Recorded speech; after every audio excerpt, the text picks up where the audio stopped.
Educación al Día, espacio alternativo y pluralista del equipo sindical de educadores demócratas de Antioquia. Dirección General, Omar Arango Jiménez.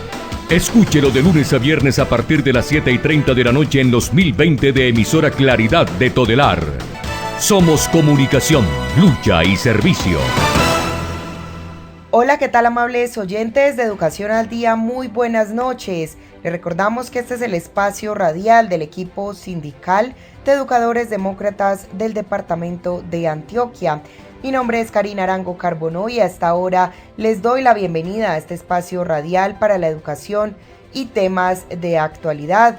A esta hora saludamos a quienes nos sintonizan a través de www.educacionaldia.com.co, también a través de nuestro canal de YouTube Educación al Día. Les recordamos que estamos en cadena con Radio Farallones y la cadena HSCH. Bienvenidos. Amigos, ¿qué tal? Les habla Luis Guillermo Troya, comunicador social y periodista. Los invito a escuchar todos los días a partir de las 6 de la mañana el informativo Troya Noticias Edición Central por la emisora virtual www.educacionaldia.com.co que dirige Omar Arango Jiménez. Originamos desde Bogotá la cadena radial hsch.com y troyanoticias.com. Los esperamos. Troya Noticias, el poder de la credibilidad.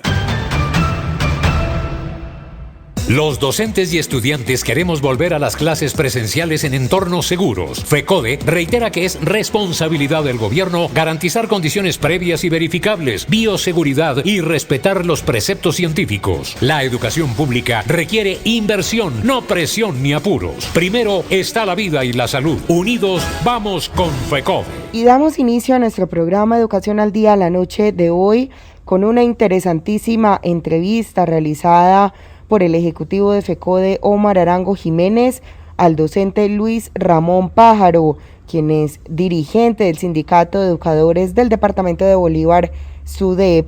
Ellos estarán hablando sobre diferentes temas de interés para todo el magisterio colombiano. Escuchemos. Al programa Educación al Día, que se emite por la emisora virtual www.educacionaldia.com.co, hemos invitado al dirigente del Sindicato de Educadores en el Departamento de Bolívar, SUDEP, Luis Ramón Pájaro, encargado de los asuntos pedagógicos y científicos en esa importante organización sindical. Cuéntanos, Luis Ramón, ¿cuáles son los contenidos, los fundamentos que plantea las resoluciones 666 y 1721 y cuántos anexos tiene? ¿A qué se refieren estos anexos para un posible retorno a las clases presenciales? Resoluciones y actos administrativos emanados por el mismo gobierno nacional. Un cordial saludo de unidad y de amistad, compañero Omar Arango, Ejecutivo Nacional de FECODE. Mis felicitaciones por el importante papel que usted realiza junto al resto de ejecutivos al frente de nuestra gloriosa, combativa y perenne FECODE. Y con mis felicitaciones, también mis agradecimientos por este importante espacio. Y de igual manera, un saludo fraterno a mis compañeros, compañeras y resto de comunidad educativa que nos acompañan en este tradicional programa Educación al Día. Bueno, y en este llamado terco e insistente a la presencialidad, sin existir las condiciones, ¿cuáles podrían ser las responsabilidades civiles, penales, administrativas para los educadores que en última instancia son los que van a ejecutar la orden de tener allí en las instituciones educativas a los niños y a los jóvenes? Quiero anotar inicialmente que en el tema educativo, la grave crisis de la educación pública es el resultado de la desfinanciación del sector, crisis que existía antes de la pandemia, aunque con la pandemia se agravó mucho más. Y en este escenario, el gobierno ha descargado la responsabilidad en hombros de los maestros y los directivos, con actos administrativos improvisados y confusos que lejos de corregir las dificultades, las profundizan. En cuanto a las normas y soportes expedidos durante la pandemia, que luego terminan imponiendo la alternancia, iniciamos con la resolución 385 de marzo 12 de 2020, que declaró el estado de emergencia sanitaria y que suspendió todas las actividades, incluidas las académicas. En abril 24 se expidió la resolución 666, que exige la aplicación de protocolos y medidas de bioseguridad, define los responsables, el manejo de contagios y las situaciones de riesgo. Aquí nacen las medidas de lavado de manos, el distanciamiento físico, el uso de tapabocas, entre otros. En junio 13 salen los lineamientos para la prestación del servicio educativo en casa y en presencialidad bajo el esquema de alternancia y la implementación de prácticas de bioseguridad en la comunidad educativa. Este documento de 60 hojas y 12 anexos contiene orientaciones para las instituciones educativas de residencias escolares, condiciones higiénico-sanitarias, suministro de agua, saneamiento básico, distanciamiento físico, lavado de manos con agua y jabón, toma de temperatura, uso de tapabocas, manejo de alimentos del programa de alimentación escolar por los operadores y por las familias, ingreso y salida de estudiantes, mecanismos de comunicación, atención a niños de primera infancia y preescolar, discapacitados y con capacidades o talentos excepcionales. Y también las orientaciones a directivos docentes para el desarrollo de actividades en un ambiente bajo condiciones de bioseguridad. Aquí el maestro y el directivo responden por los protocolos y autocuidado de los estudiantes. Dice que el docente debe decirles a su superior sus enfermedades para que el directivo evalúe su condición laboral.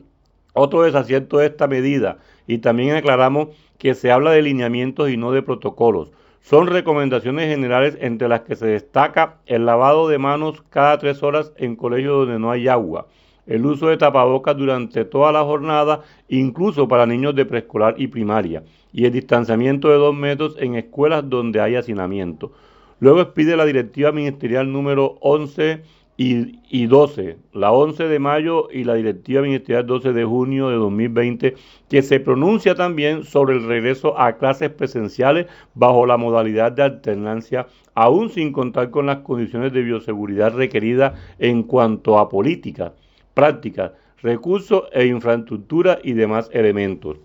Con posterioridad, expide la resolución 1721 de septiembre 24, que contiene unas 146 exigencias que deben cumplirse previamente en las instituciones educativas para la presencialidad y que en su anexo técnico se refiere a medidas adicionales a cargo de responsables de cada institución, y en ellas están las adecuaciones, medidas de limpieza y desinfección, manejo de residuos sólidos, medidas de comunicación, ingreso y salida de las instituciones educativas, prevención y manejo de contagios, consideraciones para niños de 2 a 5 años, recomendaciones generales.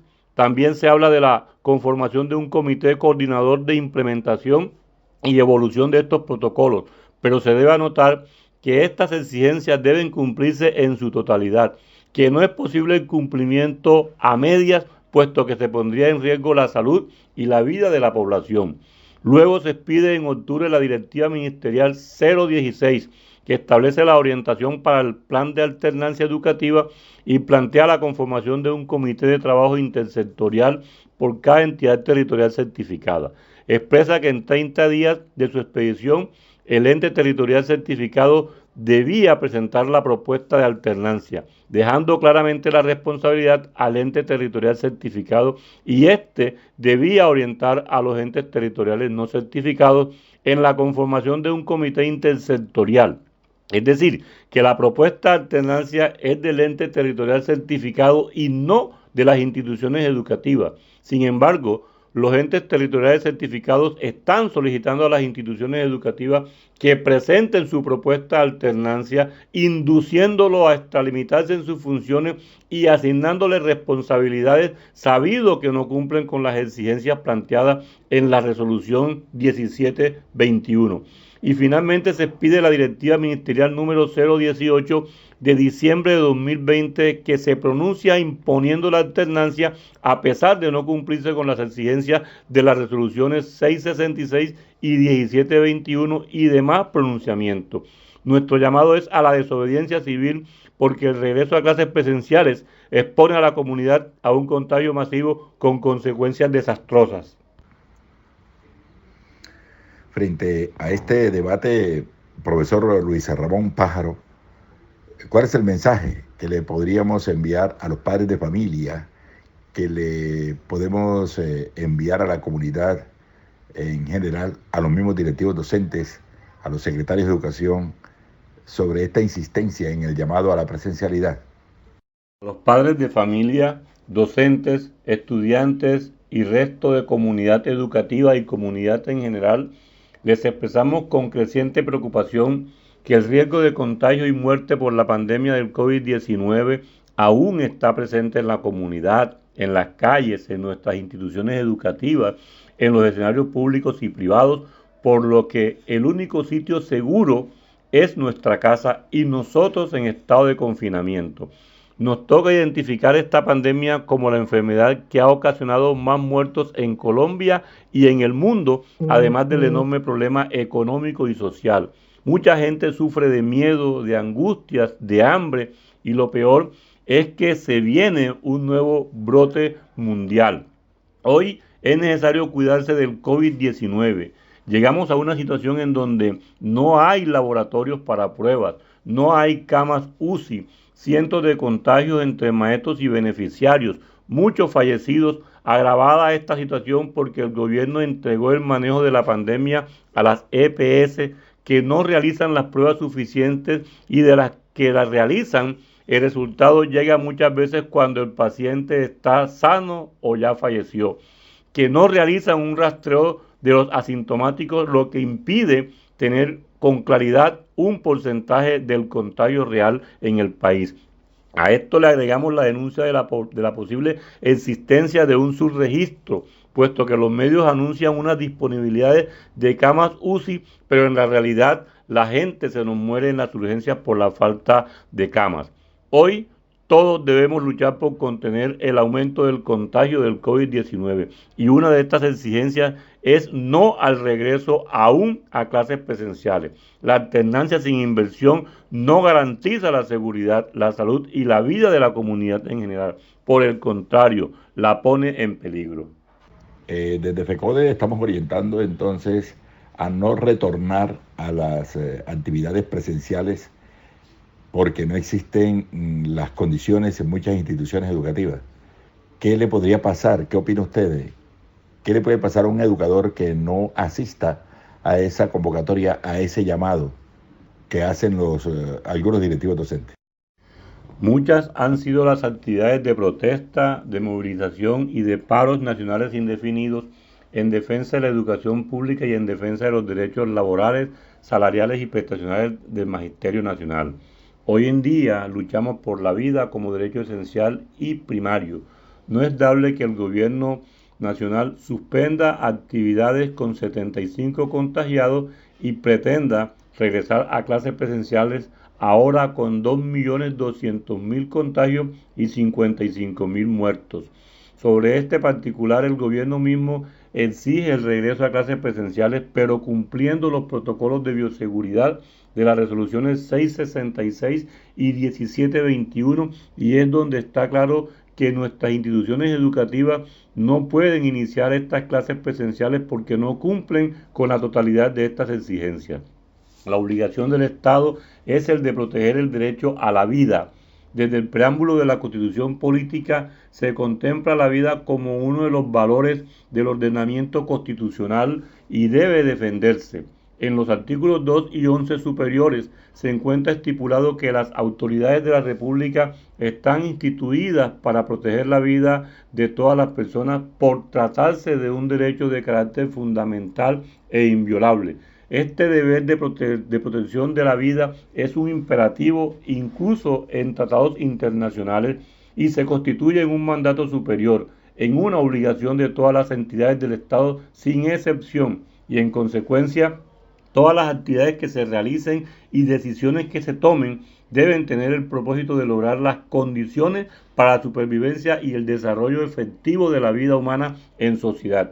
Es decir, el compromiso de defender la vida es un deber indispensable para las autoridades públicas, puesto que la vida constituye la base para el ejercicio de los demás derechos.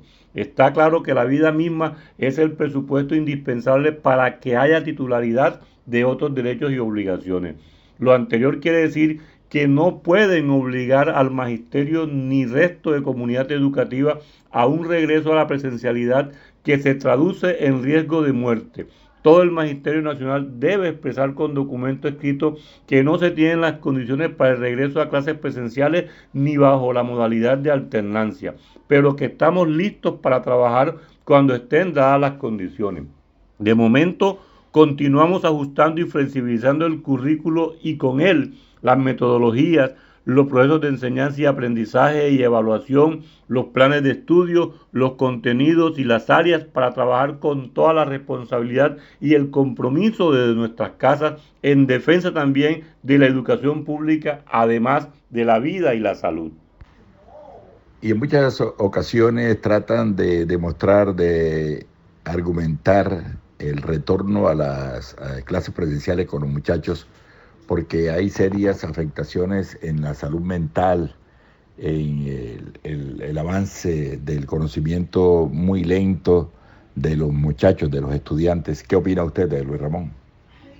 Fecha de regreso a la presencialidad no está visible.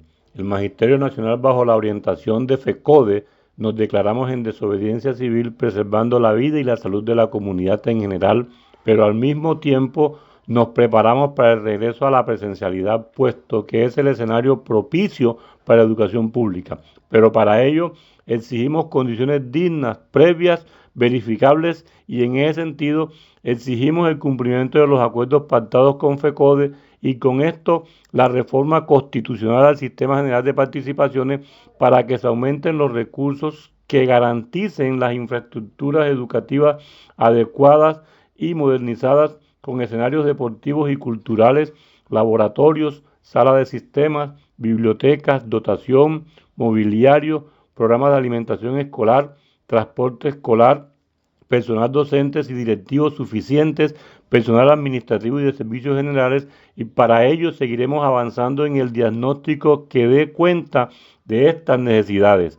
Es de anotar que la desfinanciación de la educación se materializó cuando el gobierno nacional elevó a norma constitucional el recorte a las transferencias con los actos legislativos 0101 y 0407, y en esta reforma los entes territoriales certificados dejaron de recibir 346 billones de pesos, de los cuales 190 billones perdió el sector de la educación. Por ello, existe una deuda histórica de inversión de parte del gobierno al sector, cuya situación hoy más que nunca es crítica e impide un trabajo presencial sin correr riesgo de un contagio y muerte por el COVID-19. En este sentido, seguiremos en la modalidad de trabajo en casa hasta que se den estas condiciones para un regreso a clases seguro. Por ello, exigimos al Gobierno Nacional expida una directiva ministerial postergando el regreso a clases presenciales y la medida de la alternancia hasta tanto no cambie la situación de incremento, contagio y muerte por la pandemia del COVID-19 a través de nuevos rebrotes. También es necesario que el Gobierno Nacional defina el proceso de vacunación confiable y seguro contra el COVID-19 y que se considere al magisterio dentro de las primeras líneas de aplicación de la misma. Y también exigimos la suspensión del proceso de racionalización y reducción de la planta docente disfrazada de reorganización. Y por el contrario, se definan nuevos aforos que atienda el distanciamiento físico y en consecuencia se aumente la planta personal docentes y directivos, orientadores, personal de apoyo, personal administrativo y de servicios generales. La comunidad educativa debe acompañar a FECODE en esta tarea pronacional en defensa de los derechos y garantías constitucionales. Profesor Luis Ramón Pájaro, dirigente del Sindicato Único de Educadores del Departamento de Bolívar, gracias por estar aquí con nosotros y cuéntenos cómo ha visto usted la responsabilidad por parte del Gobierno Nacional y algunos gobernantes locales. El Gobierno Nacional se lava las manos frente a las responsabilidades directas de unos auténticos protocolos que se deben elaborar por expertos en medicina, salud, bioseguridad, infectología, virología, y delega a las entidades territoriales y a las instituciones educativas el compromiso de precisar los criterios de orden técnico. Asimismo, el documento planteado por el gobierno no establece quiénes garantizan los recursos. Por ello nos preocupa la forma como estas orientaciones sí exponen a los compañeros directivos a posibles procesos penales, civiles, administrativos y disciplinarios en el caso de presentarse contagios, porque es obligación del Estado y todas sus entidades proteger el derecho a la vida como valor supremo e inviolable, y no es dable la toma de decisiones que arriesguen los derechos obligados a cumplir. La responsabilidad administrativa o disciplinaria se daría si se ocasiona daños o perjuicios a terceros con pago de indemnizaciones con su propio patrimonio, y penal en el caso de que su actuación genere un delito o una falta que puede estar castigada incluso con la cárcel, aclarando también que una misma actuación puede dar lugar a estos tres tipos de responsabilidades porque son independientes entre sí y compatibles. Por otro lado, el Código de Infancia y Adolescencia o Ley 1098 de 2006 establece que los niños, las niñas y los adolescentes tienen el derecho a ser protegidos contra todas las acciones o conductas que causen muerte, daño o sufrimiento físico, sexual o psicológico. Elementos a tenerse en cuenta en nuestra toma de decisiones, lo que quiere decir que una decisión nuestra sí podría conducir a posibles procesos penales, civiles y administrativos y demás. Recuerden, compañeros, que además de la protección a la vida, la salud y la educación, nos pronunciamos en defensa de los derechos del magisterio en general ante la trampa de este gobierno irresponsable. Profesor Luis Ramón, y se nos acusa de que nosotros como FECODE no queremos retornar a las instituciones educativas. Queremos seguir en el trabajo virtual, según algunos miembros del Centro Democrático y algunos políticos, algunos gobernantes regionales y locales. ¿Qué opina usted? Es claro que el escenario adecuado para la educación es la presencialidad. Nosotros no estamos de acuerdo con la virtualidad. En Colombia ni siquiera está normada para la educación formal. Esto no ha sido fácil ni para los maestros y directivos, ni para estudiantes y padres de familia. La pandemia ha hecho que se pase de un trabajo planeado y organizado pedagógicamente a un trabajo desconocido en donde abunda la carencia de elementos necesarios para una nueva modalidad que ha implicado una flexibilidad del papel de la escuela entre docentes y directivos hacia el papel de los estudiantes y padres de familia. Los estudiantes demandan un mayor grado de acompañamiento y dedicación que los padres intentan cumplir, pero que en ocasiones los niveles de formación de los mismos impiden este acompañamiento necesario para el proceso de formación integral. Los maestros han visto el deterioro de sus condiciones laborales reflejadas en el aumento de su jornada laboral, que de 6 horas pasó a 6, a 7, a 8 y más, en la preparación de guías, de talleres, clases virtuales, en un trabajo sincrónico y asincrónico de orientaciones individuales o grupales a los estudiantes y padres de familia vía WhatsApp, correos electrónicos, plataformas, llamadas a celular, entre otros, sin olvidar que también debe garantizarse la entrega de material en físico al grueso de estudiantes que no cuentan con las condiciones tecnológicas para el trabajo en casa. Los maestros y directivos en cada institución educativa tuvieron que ajustar y flexibilizar las áreas, los contenidos, las metodologías, los procesos de evaluación del estudiante y de la evaluación de desempeño de los docentes en un gesto de responsabilidad. Han utilizado su internet, su luz, sus equipos, sus casas como aula y sus puertas y ventanas como tablero. Por eso rechazamos los señalamientos irrespetuosos e irresponsables del partido de gobierno contra el magisterio y contra FECODE. Y rechazamos tajantemente el regreso a clases presenciales anunciado por el gobierno nacional porque no existen las condiciones de bioseguridad para la comunidad educativa ni dentro ni fuera de las instituciones. Y expresamos que privilegiamos la vida y la salud de todos, pero damos a conocer que el magisterio en general está listo para iniciar clases, que queremos iniciar clases presenciales porque no evadimos nuestras responsabilidades, pero son 8 millones de estudiantes en las calles que, sumado a los padres, a los maestros, a los administrativos y comunidad en general, sin las medidas necesarias, se abrirían las puertas a un contagio masivo con consecuencias muy lamentables para la comunidad en general. Bueno, pero hay quejas porque la población, los ciudadanos están en las calles todo está desbordado. ¿Por qué cree usted que la gente no se ha quedado confinada y ha tenido que salir a las calles? ¿Cuál es la posición suya, la exigencia que estamos haciendo de renta básica y subsidios a las familias pobres? En este punto toca anotar que el gobierno ha sido indolente ante el hambre que pasa a la comunidad en general, a quienes se les exige un estado de confinamiento, es decir, no salir a las calles, pero no se les garantizan las condiciones para que la población pueda permanecer en sus casas, pues techo con hambre también es un sufrimiento, una angustia y es otra pandemia. Por eso exigimos el pago de una renta básica a la población para que pueda resistir el embate de esta pandemia.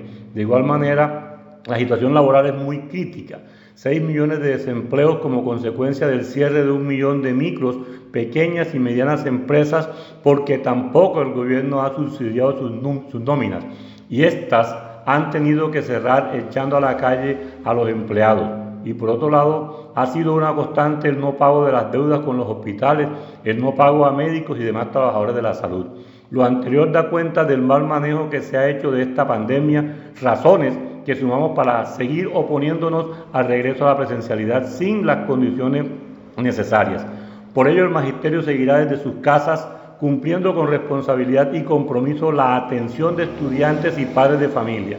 Se velará por el funcionamiento del gobierno escolar, el rescate y funcionamiento de los consejos académicos y directivos para que se avance en talleres que no carguen información que corre el riesgo de malas interpretaciones o rayen en altos niveles de exigencia o saturación de la misma por la no posibilidad de retroalimentación que amenazan con el desmotivamiento e incluso la deserción escolar, puesto que quien recibe la información puede no tener la formación para reproducirla didáctica o pedagógicamente hablando, con afectaciones en el proceso de transposición didáctica.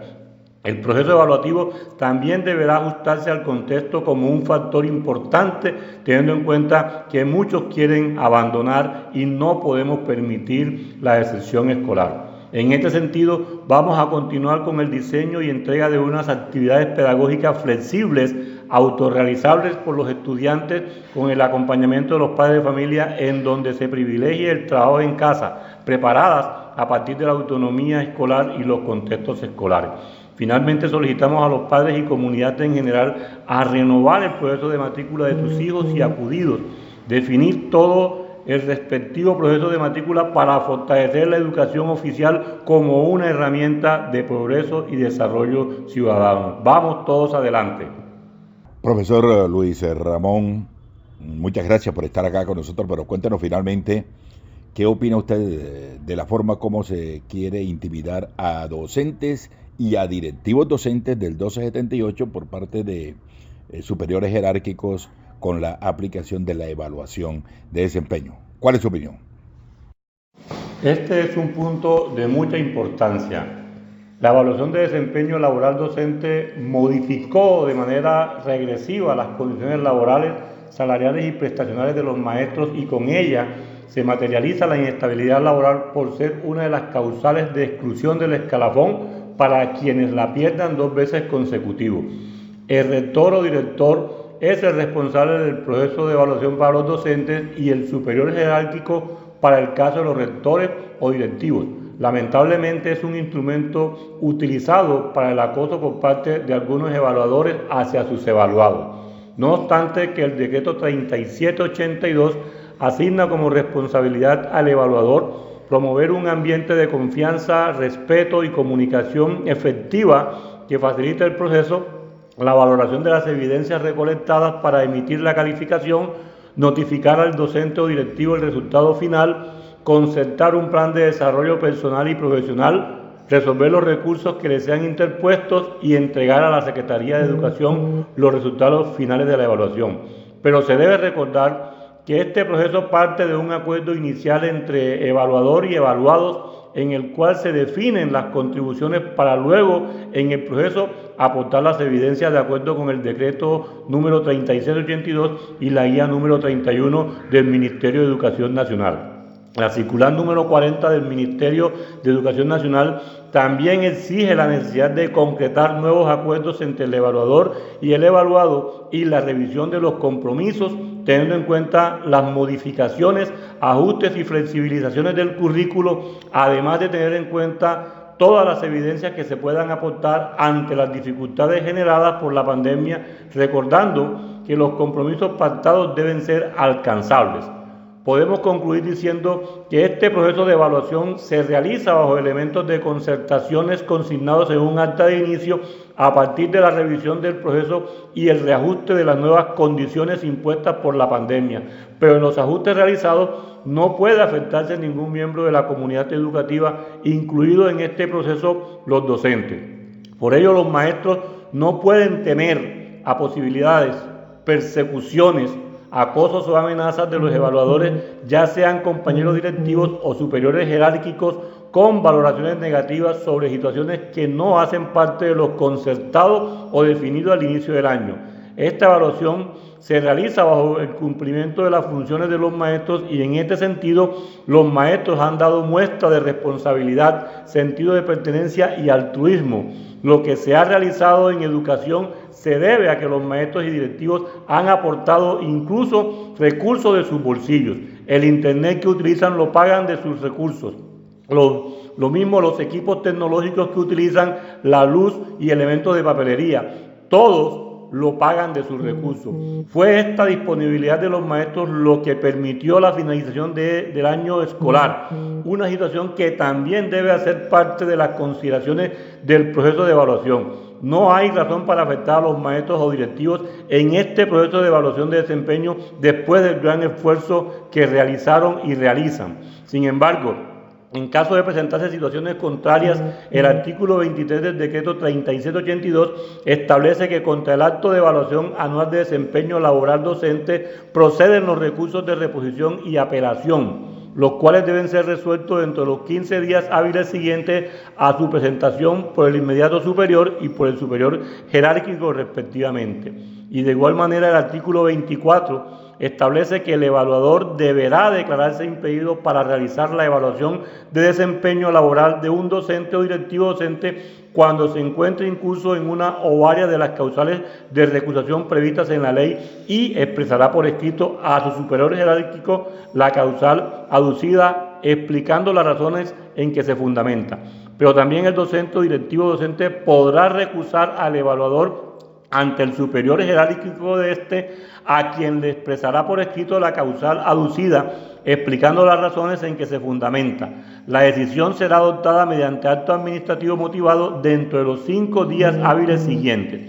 Estos elementos son elementos de defensa de los maestros y los directivos docentes ante posibles amenazas o castigo por la desobediencia civil. Cierro diciendo que ante todas estas situaciones sigue prevaleciendo la defensa de la vida y la salud de la comunidad en general. Por eso, compañeros y compañeras, ante estos escenarios difíciles, vamos todos unidos con FECODE.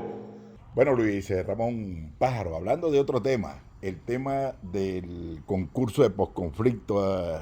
Hay una polémica porque los educadores que ganaron el concurso no están siendo aceptados en su totalidad y hay movilizaciones, va a haber una movilización de docentes provisionales que salieron, que fueron reemplazados el próximo 15 de febrero. ¿Qué opina usted? A ver, ¿cómo es el asunto de este concurso de posconflicto y cuál es la normatividad que está con el decreto 882 que está reglamentando este tipo de vinculaciones? Siga usted.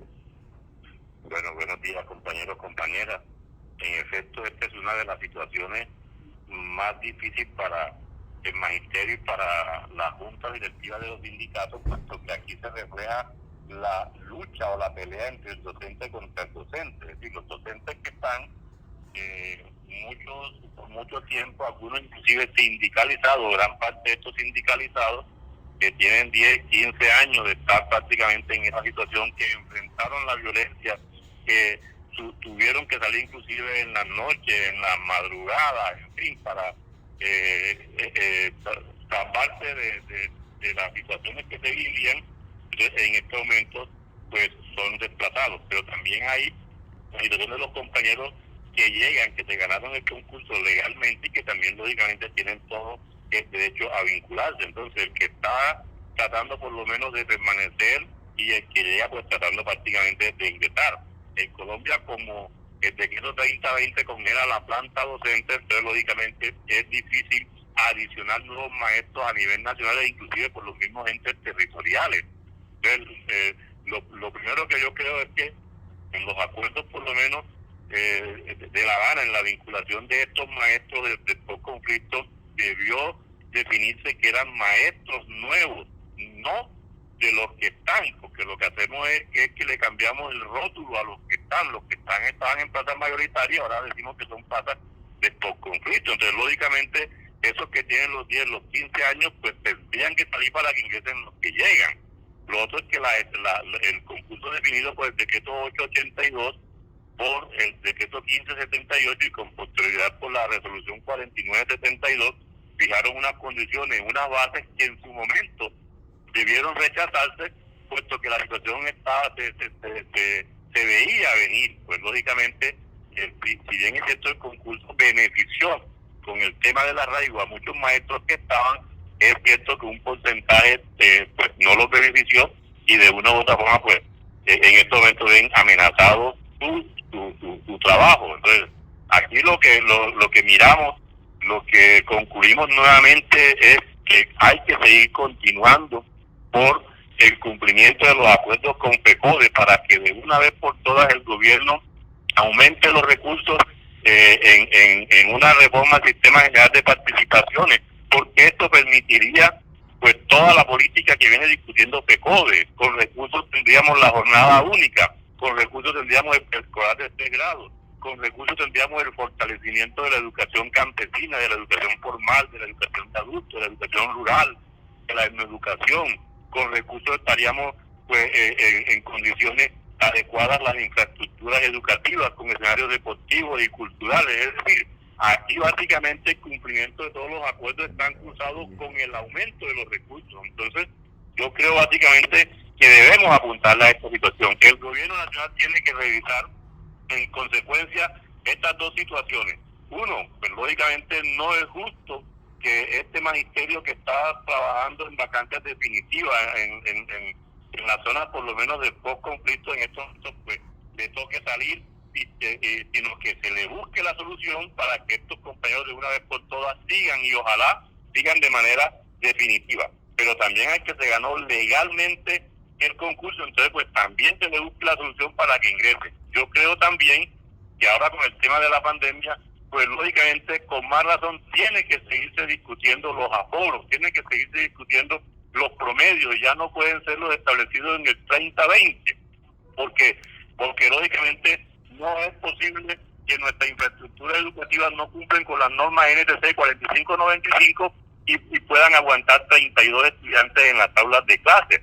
Y tampoco es justo y lógicamente es violatorio lo que tiene que ver con el pico y grupo o el pico y estudiantes, en donde los aforos lo piensan cumplir, pero permitiendo que un día vayan 10 y el otro día vayan 10 más y el otro día vayan 10 más, y entonces lejos prácticamente de garantizar que las instituciones educativas se adecúen para cumplir con los protocolos de las resoluciones 676 y de la 1721, están ajustando los protocolos a las instituciones educativas.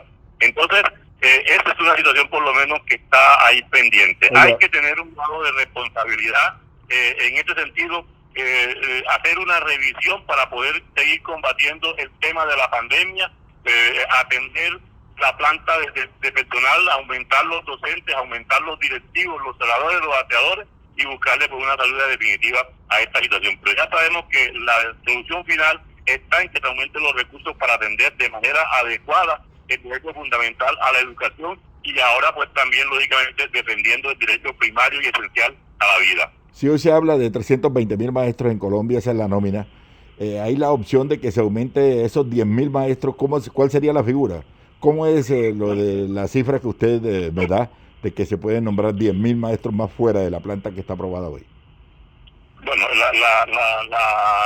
la vinculación de nuevos maestros pues lógicamente tiene que ser parte de una política nacional, porque lógicamente cuando el 30-20 congela las plantas de personal, los entes territoriales tendrían, pudiéramos decir, las manos maniatadas, porque lógicamente tienen unas plantas aprobadas que no les permite aumentarlo sin violentar la norma, pero el gobierno nacional sí es claro que puede establecer de pronto una nueva reforma que venga a atender por lo menos estas circunstancias, pero lógicamente el cumplir por lo menos con esta relación de 32 estudiantes en la zona urbana y 22 en la zona rural en las aulas no es tan fácil por las mismas dificultades del tipo geográfico que tienen muchos de nuestros municipios y de nuestros departamentos. Pero entonces el gobierno sí debería atender, entre otras cosas porque es una de las exigencias de FECODE, que le ha demostrado con claridad a este gobierno y a gobiernos anteriores que sí se necesitan docentes, que sí se necesita el mejoramiento de la infraestructura educativa, que sí se necesita atender en condiciones adecuadas. Ya ahí tenemos por lo menos también el faltante de celadores, de aseadores, el faltante de docentes de apoyo, el faltante de directivos. Entonces, pues lógicamente el gobierno nacional sí puede y sí debería de una vez por todas atender este clamor, esta exigencia general desde FECODE y de la comunidad educativa en general. Pero ahora con este nuevo concurso sí hay permiso para vincular nuevos 10.000 maestros nuevos.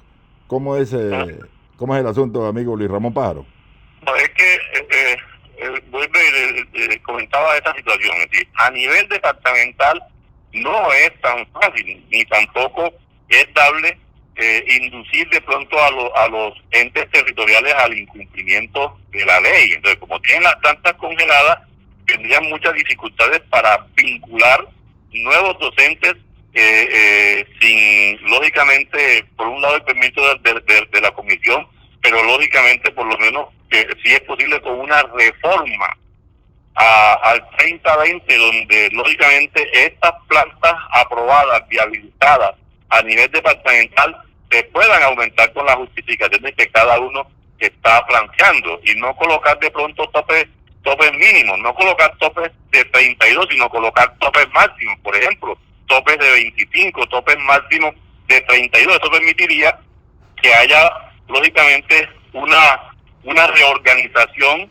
de las plantas docentes, de las plantas de personal en todos los entes territoriales, pero esto sí lo puede hacer el gobierno nacional, siendo que el gobierno nacional viene desconociendo esta obligatoriedad de atender en condiciones adecuadas el proceso educativo. Sí, estamos conversando con Luis Ramón Pájaro, dirigente del Sindicato Único de Educadores de Trabajadores de la Educación en el Departamento de Bolívar. Luis Ramón Pájaro, bueno, y en otro orden de idea, hay educadores que escogieron su plaza ahora, fueron a la audiencia, de acuerdo a las plazas ofertadas. Por decir algo, si habían 2 plazas ofertadas para un municipio y luego en la audiencia le salieron con que ya no son 2, sino una plaza, ¿eso lo puede hacer el ente territorial o tiene que hacerlo la Comisión Nacional del Servicio Civil? ¿Y qué orientaciones habría para estos docentes que fueron afectados, que habían visto en la oferta un determinado número de plazas y luego la redujeron ya en audiencia? ¿Qué podríamos orientar? Ahí es donde están de pronto la situación planteada. Es que el acuerdo es con un número determinado de maestros. Tendríamos que revisar cuál es el número de maestros en realidad, por lo menos que hacen parte de los acuerdos del conflicto. A estos son los que convocan con los decretos mencionados, 1578 y 882. Es decir, que en los entes territoriales pudieran haber más maestros provisionales o más maestros en vacantes definitivas, pero el acuerdo obedece a un número determinado. ¿Por qué? Porque lógicamente tampoco es posible cambiar las condiciones de los maestros que estén trabajando, que no son de zonas especiales de posconflicto a zonas especiales de posconflicto, así estén en esta zona especial, porque aquí lógicamente hay un derecho, hay unas condiciones de pronto laborales diferentes. ¿Por qué? Porque el maestro mayoritario puede trasladarse para donde quiera, pero el maestro del posconflicto solamente puede trasladarse para zonas del posconflicto por lo menos en un tiempo de 10 años, que es cuando se dice que después de 10 años es que tiene cumple con cabalidad con el decreto 1278. Entonces, si los maestros que tenemos, 320.000 más o menos en promedio, en general, se convoca para un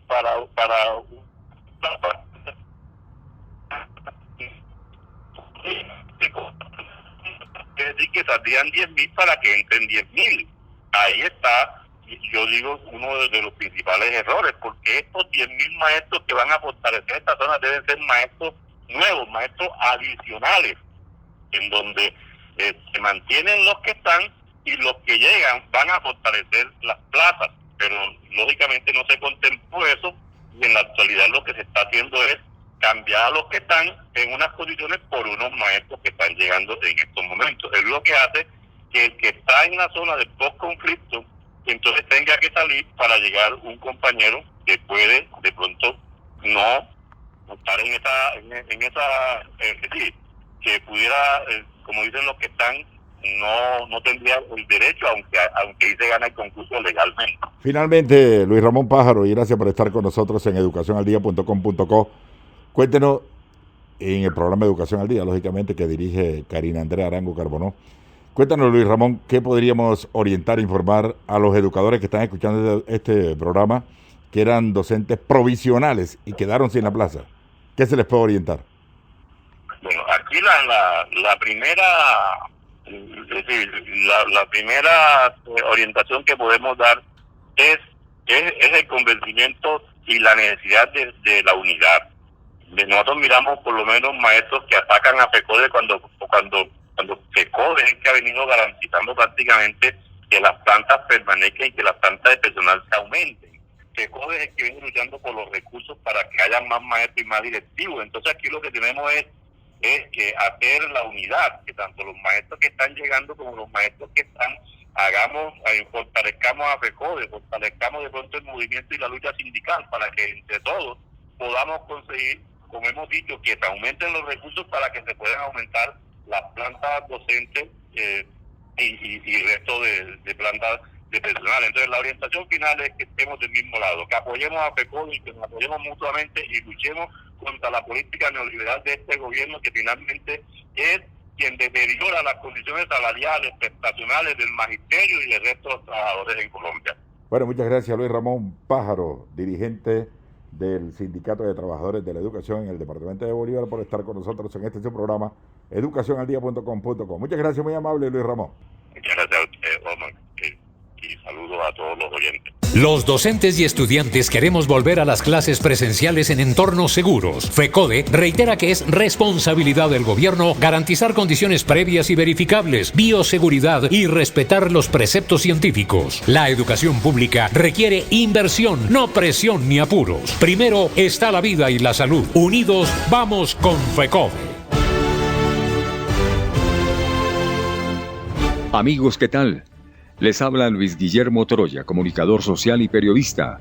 Los invito a escuchar todos los días a partir de las 6 de la mañana el informativo Troya Noticias Edición Central por la emisora virtual www.educacionaldia.com.co que dirige Omar Arango Jiménez. Originamos desde Bogotá la cadena radial hsch.com y troyanoticias.com. Los esperamos. Troya Noticias. El poder de la credibilidad. Y estamos de regreso aquí en nuestro programa Educación al Día, y en la tarde de ayer, 10 de febrero, se realizó una jornada de manifestación convocada por los trabajadores del sector de la seguridad y la vigilancia. Mario Enrique Fonseca Ávila, docente y abogado, asesor jurídico de la ADE, interviene y nos cuenta cómo se desarrolló esta importante jornada. La Asociación Distrital de Educadores, apoyando en conjunto con la Central Unitaria de Trabajadores a todos los compañeros y compañeras que reclaman sus justos y legítimos derechos, el día 10 de febrero de 2021 estuvimos acompañando durante todo el día este proceso en el que se reunieron alrededor de 300 compañeros de la empresa de seguridad Sintrasec, que reclama el maltrato de que es víctima y el permanente acoso laboral que les están haciendo por la manera como se contrata al personal, por las condiciones tan difíciles de su trabajo, que son completamente desconocidas por la administración y que aparte de todo se caracteriza por la irreverencia y la displicencia en cada una de las solicitudes respetuosas que estos compañeros permanentemente vienen haciendo. Queremos contarles que la actividad fue muy exitosa, con esa masiva participación de colegas maestros acompañando y de trabajadores de la empresa que se hicieron presentes durante todo el día y que generó como consecuencia la inmediata convocatoria por parte de la administración a una mesa de trabajo en la que ingresaron 10 representantes de la organización de trabajadores y se sentaron con el grupo de trabajadores en representación de la empresa que negociaron las peticiones que los trabajadores de la empresa de seguridad hacían. En representación de la Central Unitaria de Trabajadores estuvo el compañero Timoteo y podemos decir con satisfacción que hacia las 5 de la tarde por parte de los representantes de los trabajadores se dio un informe que, si bien es cierto, no resuelve de manera inmediata todas las peticiones que se habían hecho, por lo menos da a entender que sí se generó una situación distinta en cuanto a que por lo menos han sido escuchados y han sido recogidas todas sus inquietudes y todas sus justas peticiones para que en las diferentes regionales del país donde están trabajadores de la empresa pues tengan en cuenta esas solicitudes en las cuales piden lo mínimo que se debe dar a un trabajador que desarrolla esta actividad característica de seguridad y que, como es de fácil entendimiento, genera un altísimo riesgo en su integridad física, en su entorno familiar y en las demás situaciones que son innatas y características de ese quehacer en el oficio que desarrollan. Entonces podemos decir con satisfacción que fue una jornada exitosa, que ese acompañamiento que hizo la Central Unitaria de Trabajadores, tanto a nivel nacional como a nivel regional con la CUT Bogotá, porque estuvo presente la compañera docente Selmira Herrera, presidente de la CUT Bogotá, la compañera vicepresidenta Edith Vaca, también maestra, y que pues manifestaron el respaldo total al grupo de trabajadores y trabajadoras que se hicieron allá presente y que pues afortunadamente fueron atendidos, y como les estaba comentando, hacia las 5 de la tarde nos retiramos con un poco más de tranquilidad frente a ese escenario que se nos presentó. Esto nos da a entender que sí vale la pena la lucha, que sí vale la pena organizarse y que sí vale la pena generar puntos de acercamiento con todas nuestras organizaciones de trabajadores, porque eso nos demuestra que la unidad de criterios en medio de las diferencias nos permite avanzar. Muchísimas gracias por su atención y con mucho gusto les habló Mario Fonseca, abogado, asesor jurídico de la Comisión Jurídica de la Asociación Distrital de Trabajadores de la Educación y asesor jurídico de la Central Unitaria de Trabajadores del Distrito. Un abrazo para todos y todas y que se encuentren muy bien.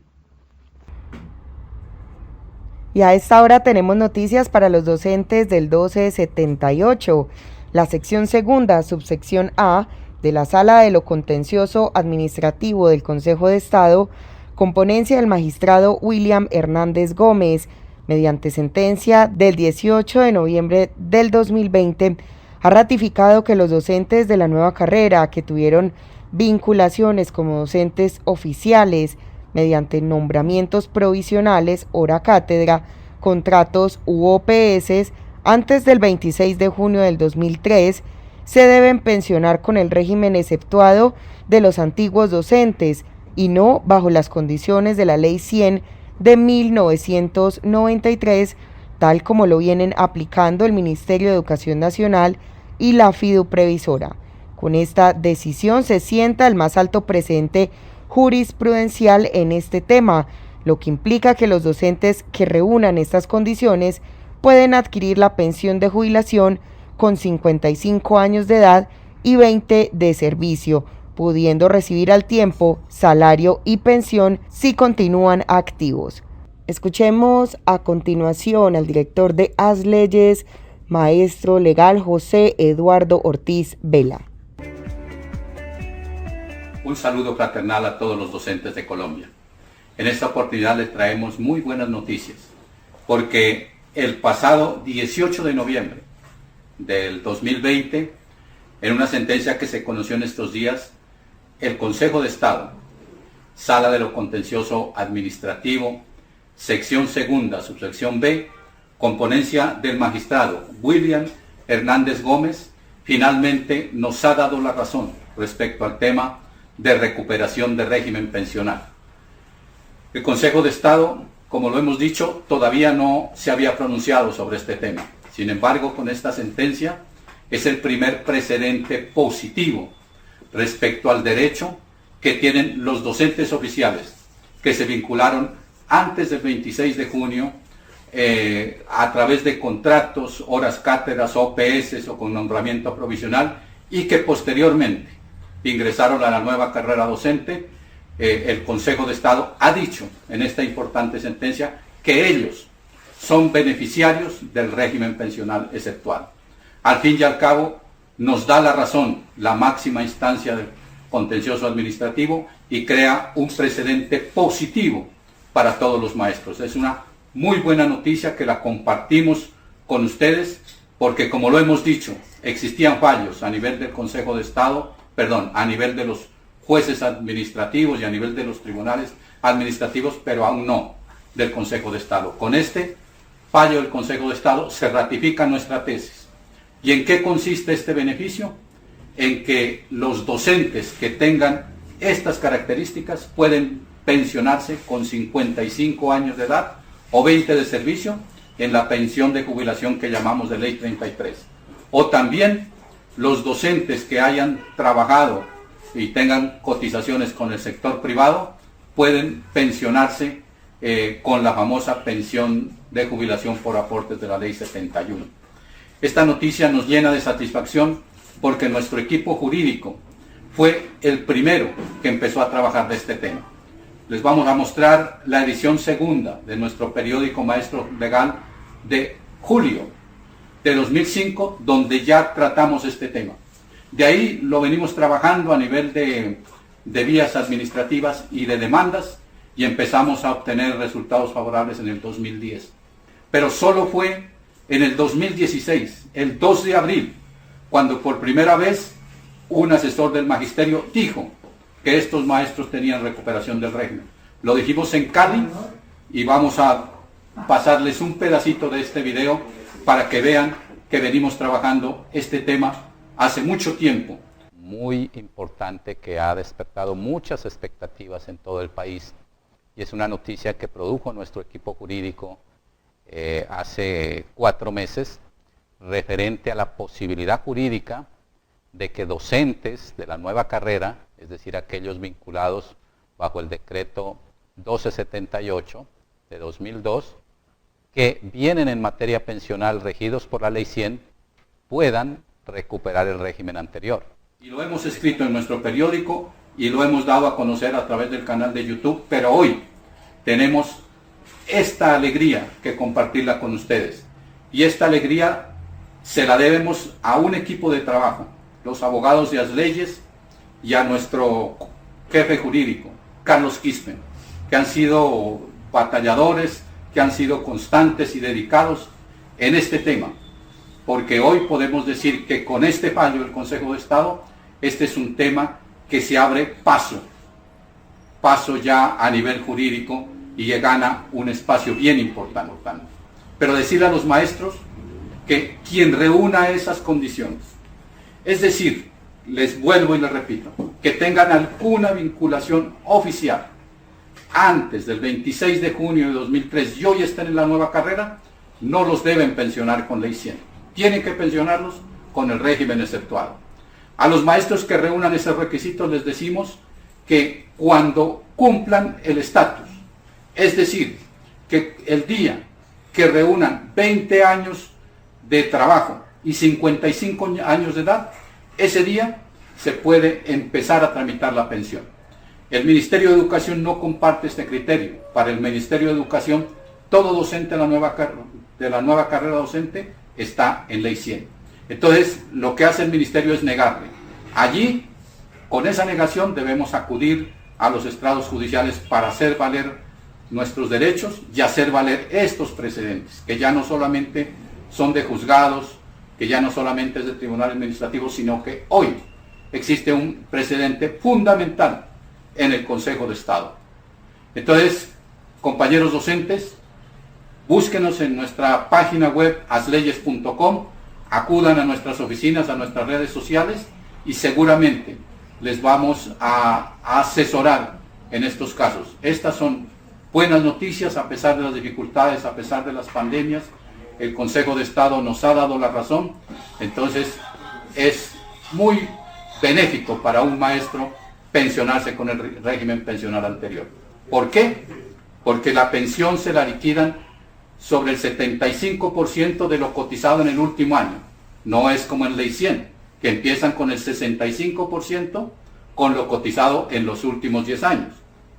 Y además tiene la gran ventaja el maestro que se pensione con régimen exceptuado de recibir su pensión y al tiempo recibir su salario, porque allí hay compatibilidad. Eso incluso es lo más importante de los beneficios que se logran. Pero además, como el maestro puede seguir trabajando, cuando se retire, puede pedir además reliquidación por retiro de esta pensión. Entonces, maestros, compartan esta buena noticia. Nuestro equipo jurídico viene trabajando hace muchos años este tema y hoy compartimos con usted esta alegría de todos nuestros abogados y nuestros colaboradores del equipo de Asleyes. Muchas gracias. Amables oyentes, hemos llegado al final de nuestro programa Educación al Día. Les recordamos que este es el espacio radial del equipo sindical de educadores demócratas del departamento de Antioquia. Les recuerdo que soy Karina Arango Carbonó y agradecemos a todos por su sintonía. Les recordamos que nos pueden escuchar de lunes a viernes a través de www.educacionaldia.com.co de 7:30 de la noche a 8:30. También pueden sintonizarnos a través de nuestro canal de YouTube. También estamos en cadena con Radio Farallones y la cadena HSCH. Feliz noche para todos. Educación al Día, espacio alternativo y pluralista del equipo sindical de educadores demócratas de Antioquia. Dirección General, Omar Arango Jiménez. Escúchelo de lunes a viernes a partir de las 7:30 de la noche en los 1020 de emisora Claridad de Todelar. Somos comunicación, lucha y servicio.